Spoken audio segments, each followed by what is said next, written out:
ओम नमः शिवाय। दोस्तों, स्वागत है आप सभी का आपके अपने चैनल खुशहाल ज़िंदगी में।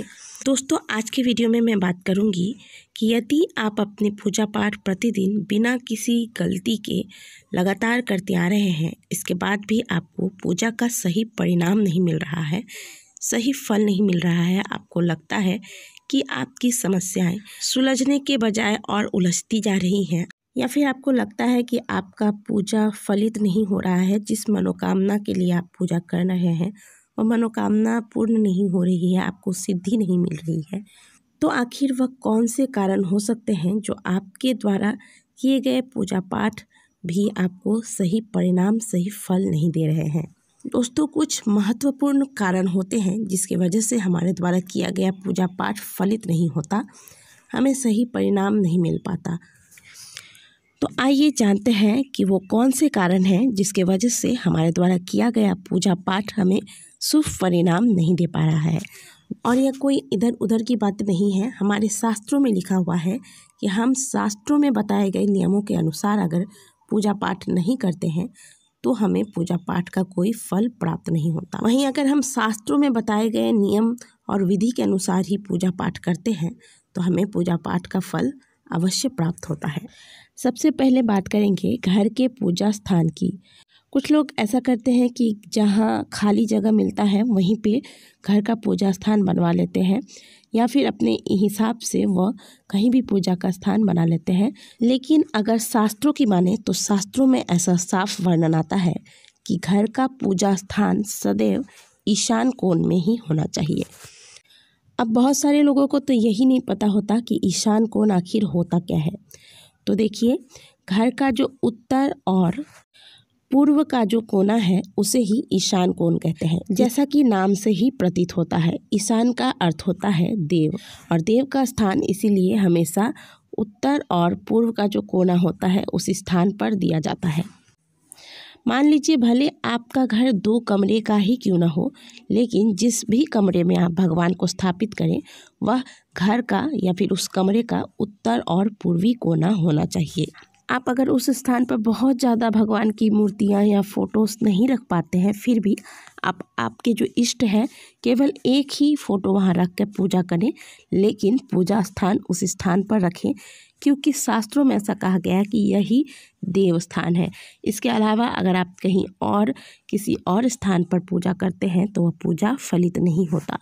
दूसरी बात, जहाँ हम सोते हैं, खास कर पति पत्नी के कमरे में या फिर घर की रसोई में देवता का स्थान यानी कि घर का मंदिर कभी भी स्थापित नहीं करनी चाहिए, ना ही कोई भी देवी देवता का फोटो उस रूम में रखना चाहिए। लेकिन अगर आपकी कोई मजबूरी है, घर में ऐसी व्यवस्था नहीं है, 2 कमरे का या 1 कमरे का ही घर है, तो ऐसे में आपको घर का मंदिर अगर बेडरूम में स्थापित करना ही पड़ रहा है, वैसे तो करना नहीं चाहिए, लेकिन अगर करना पड़ रहा है तो ऐसे में जब आप सोने जाएं इससे पहले घर के मंदिर, जो आपने घर में मंदिर स्थापित कर रखा है, वहाँ पर एक पर्दे की व्यवस्था रखें और सोने से पहले वह पर्दा अवश्य लगा दें।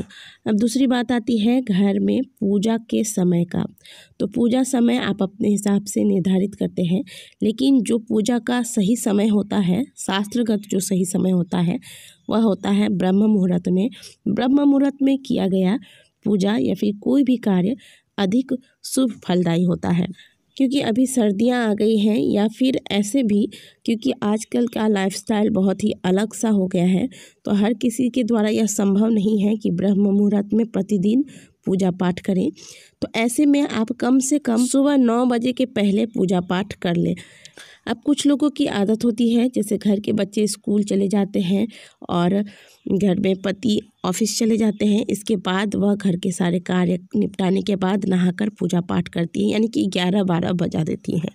तो एक बात बताइए, आपने घर के मंदिर में भगवान को स्थापित कर रखा है। घर के मंदिर में जो आपके भगवान हैं उन्हें बार बार आवाहन करने की आवश्यकता नहीं रहती, क्योंकि वह साक्षात रूप में आपके घर में स्थापित है। आप कभी भी बाहर जाते हैं तो उन्हें प्रणाम करके घर से बाहर निकलते हैं। ऐसे में आप घर के समस्त कार्यों को निपटाने के बाद यदि आप भगवान को याद करते हैं तो जाहिर सी बात है कि भगवान के नज़र में भी आप सबसे पीछे ही रहेंगी। इसलिए आप ऐसा ना करें, अपनी दिनचर्या को शुरू करने से पहले ही भगवान का पूजा पाठ कर लें। ऐसा नहीं है कि आपको आधे घंटे 1 घंटे तक बैठ के पूजा ही करते रहना है। जितना भी समय आप भगवान के लिए निकाल सकते हैं उतना ही निकालें, लेकिन अपनी दिनचर्या को शुरू करने से पहले ही आप पूजा पाठ कर लें। अब इस विषय पर बहुत सारे लोग बोलते हैं कि मन अगर साफ हो तो भगवान को कभी भी पूजा किया जा सकता है, कभी भी याद किया जा सकता है। तो यह बात बिल्कुल सही है, लेकिन यह चीज़ 1 दिन या 2 दिन के लिए ही ठीक होता है। अगर आपको किसी वजह से देर हो रहा है तो आप 1 दिन 2 दिन ऐसा कर सकते हैं, लेकिन इसका नियम न बना ले कि आप घर के सारे कार्य खत्म होने के बाद ही भगवान को याद करें। आप खुद सोचिए कि मान लीजिए आपके खाने का समय सुबह को है और आपको शाम के वक्त खाना दिया जा रहा है। 1 दिन 2 दिन आपको चल जाएगा, लेकिन प्रतिदिन आपके साथ ऐसा किया जा रहा है तो आपको भी अच्छा नहीं लगेगा। और शास्त्रों की माने तो ब्रह्म मुहूर्त में दैवीय शक्तियाँ जागृत होती है। इस वक्त किया गया पूजा पाठ अधिक शुभ फलदायी होता है। इस वक्त अगर आप पूजा पाठ करते हैं तो आपके और आपके भगवान के बीच का जुड़ाव मजबूत होता है, साथ ही घर में सकारात्मक ऊर्जाओं का वास होता है।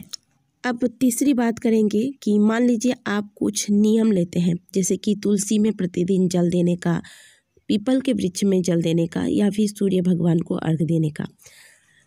इस पे बहुत सारे लोगों का सवाल होता है कि हमने इतने दिनों तक जल दिया, हम इतने दिनों से सूर्य भगवान को अर्घ दे रहे हैं, कोई भी लाभ नहीं मिल पा रहा है। तो बात करें अगर इन नियमों की, तो बहुत सारे लोगों को इन नियमों को अपनाने के बाद 10 से 15 दिनों में ही अच्छे रिजल्ट मिल जाते हैं, लेकिन कुछ लोगों को सालों लग जाते हैं। तो ऐसे में कुछ लोग क्या करते हैं कि अगर उन्हें परिणाम नहीं मिल पाता है तो 1 महीने 2 महीने इन नियमों का पालन करने के बाद इन्हें छोड़ देते हैं बीच में ही, जो कि बहुत गलत है और यही गलती होती है। आपको ऐसा नहीं करना चाहिए। जो नियम आप अपने जीवन में एक बार धारण करते हैं, पूजा पाठ से जुड़े हुए खास करके, उसका पालन आपको सदैव करना चाहिए। बहुत सारे लोगों को आपने देखा होगा जो पूजा पाठ नहीं करते हैं, लेकिन वह जीवन में बहुत ही सुखी है, खुश है।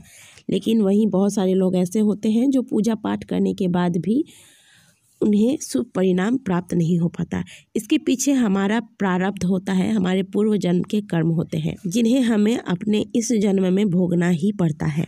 और हमारे द्वारा किए गए शुभ कर्म के द्वारा ही यह जो पिछले जन्म के कर्म हैं, जिनका फल हम कष्टों के रूप में भोग रहे हैं, वह समाप्त होता है जब हमारे द्वारा किए गए पुण्य कर्म का उदय होता है। ये पुण्य कर्म ही हमारे द्वारा किए गए पिछले जन्म के पाप कर्मों को नष्ट करता है और जीवन में सुख लाता है। देखिए, ये सारी चीज़ें जो हैं आस्था और विश्वास की बातें हैं। यदि आप अंत तक लगे रहते हैं, डटे रहते हैं कि नहीं, मेरी नैया जो है भगवान के हवाले है और वही मेरी नैया को पार लगाएंगे, ऐसा मन में दृढ़ विश्वास करके आप लगातार अपने नियमों का पालन करते रहते हैं, तो निश्चित तौर पर भगवान की कृपा आप पर अवश्य होती है। लेकिन वहीं अगर आप बीच में ही नियमों को छोड़ देते हैं, बीच में ही जो आप प्रतिदिन नियम बनाकर पूजा पाठ करते थे उसे निराश होकर छोड़ देते हैं, तब आपको पूजा पाठ का फल प्राप्त नहीं हो पाता है।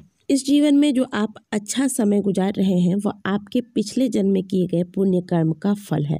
और अभी जो आप कर्म करेंगे, पुण्य कर्म करेंगे या फिर कोई पाप कर्म करेंगे, उसका फल आपको आगे प्राप्त होगा। दूसरी बात, जब आप सूर्य को अर्घ दें तो इस बात का ध्यान रखें कि वह जल का जो छींटा होता है वह आपके पैरों में ना लगे।